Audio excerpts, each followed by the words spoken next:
yung balita ngayon sa sa kanto? Yung about doon sa sa chinichika nila aling doon. Yung about sa rape scenes. Ano yun? Ay, napanoodin natin.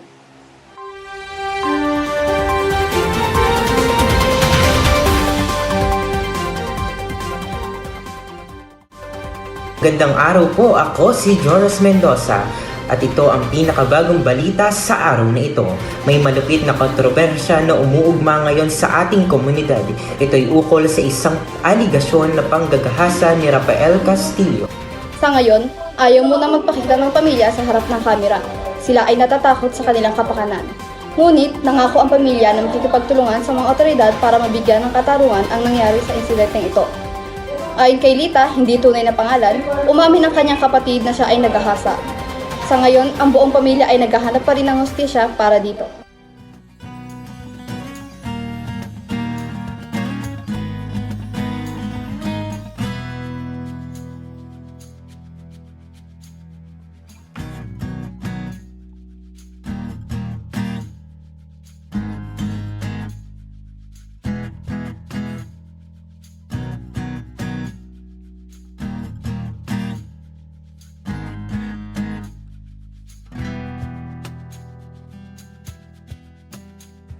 Ang ganda ng ngiti, no?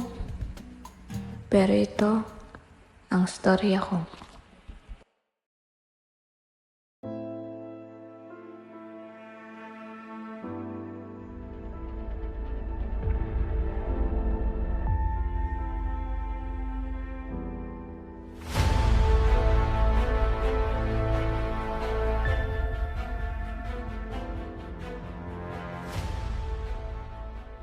Ate? Ate, nandyan ka na ba? Nandito na ako. Ano ba yan? Nag-iwan ka na naman ng hugasin dito. Gising ka na ba? Ate! Ano ba yan? Ako pa maghahain. Ate, kakain na! Ate, gising na! Andito na oh! Okay na yung pagkain! Ano ba yan ate? Bakit late ka na gumising? Wala ka bang gagawin sa school nyo? Ano bang ginawa mo ate kahapon at late ka na natulog? Pwede ba, tumigil kang aga-aga. Bakit naman? Anong nangyari kahapon? Ay, no. Kasama mo ba karamdam mo, Nora? Ano ba yan kuya? Bakit ang sweet naman kay ate? Ay, naku, kung ano na sinasabi mo, Batan mo na lang ako ng kanin. Oh, ito na oh. Ate, anong meron? Uy, ang dami ko kayo dito, Ben. Umano'y isang kulto sa Surigao del Norte na ang ilan sa mga biktima, mga bata na di umano nagahasa, na abuso at sapilitan pang ipinakasal. Taong 2019, nayanik ang pagpat at pananampalataya ng mga taga-Socorro, Surigao del Norte. Nayanik na magnitude 5.9 na lindol ang ilang bahagi ng Surigao del Norte.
Ano to? Buntis ka?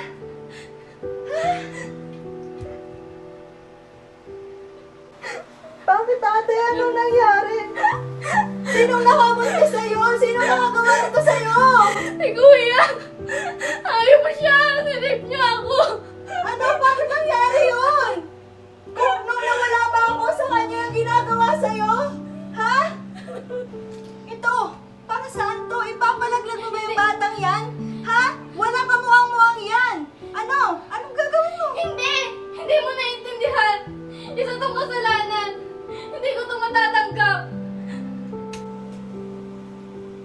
Diring-diri ako sa sarili ko. Pagod na pagod ako nung araw na yun. Lasing na lasing si Kuya. Hindi man ako nakalaban.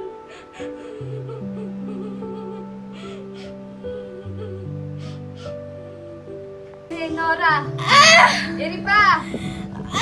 Hindi na lang, malapit na! Hindi ko na kaya! Kaya mo yan!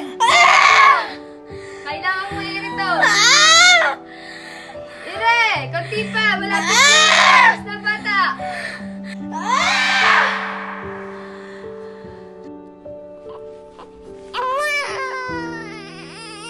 Babae ang anak mo, Nora. Babae ang naging anak niya.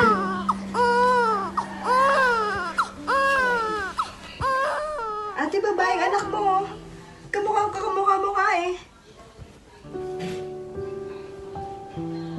Ate? Ate? Ate, ano nangyayari, ate? Ate! Sinalihan ko na siya bago siya mga anak. Ate! Sobrang delikado kung Ate! pagpapatuloy niya. Ate! Magiging delikado ang panganganak mo. Isa lang ang pwedeng mabuhay. Kahit anong mangyayari, ano ko ang isasalba mo? Siya lang.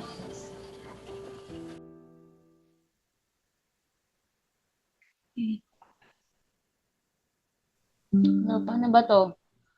Hello, hello? Ay, Nay! Nandiyan ka ba? Kamusta kayo dyan, Nay? Okay naman. Nay, nandito ako. Ito po, malapit na ako magtapos tayo. Uwi ba kayo, Nay? Oo, ba? Ikaw, kamusta ka na dyan? Kailan ba? Ano? Ito daw, makikita kayo. May surprise ako pag uwi nyo. Sige, Apo. Mag-iingat ka dyan, ha? Ingat, Nay! Sige, bye-bye.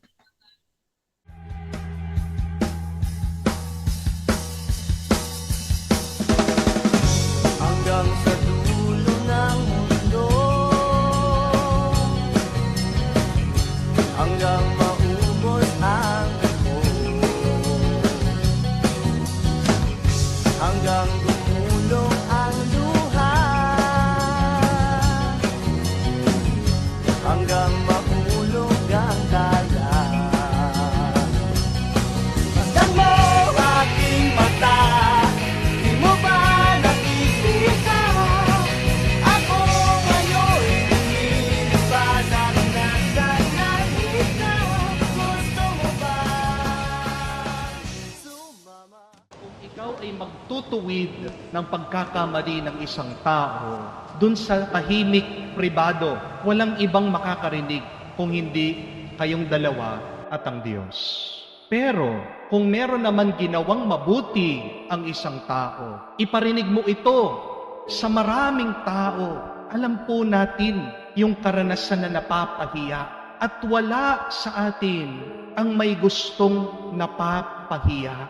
Yun po yung punto nung payong yun. To correct in private.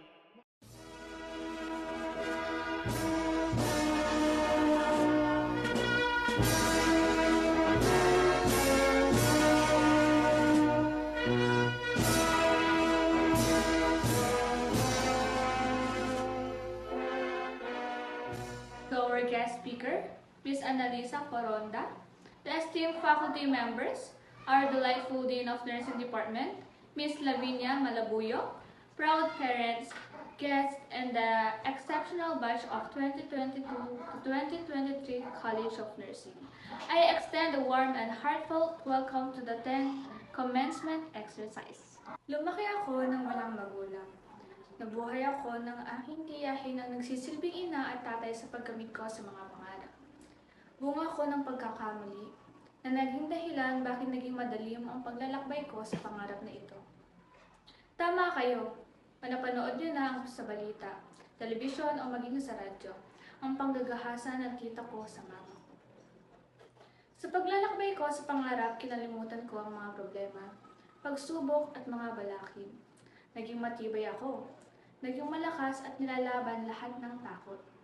Para sa aking mama na una pa lang mas pinili ako kesa sa kanyang sarili. Maraming salamat. Ma, tita, magna cum laude na ako. Maraming salamat po. On behalf of Lipa City Colleges, I extend my heartfelt congratulations to the class of 2022-2023. May your journey be marked by endless curiosity, continuous growth, and unparalleled success. Remember, the world eagerly awaits the realization of your dreams. Darating din ang araw na may salitang, may pangarap ako, ay mauuwi sa salitang, nangarap ako. And all those dreams has already been fulfilled. Again, my name is Princess Anzara, your future nurse, and your forever magna cum laude. Good day and enjoy this event. Thank you so much.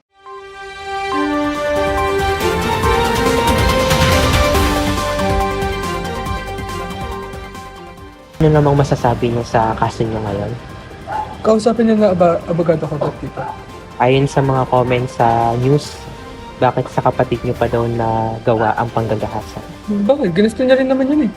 Kausapin niya lang mga abogado ko. Huwag na dito, huwag na dito.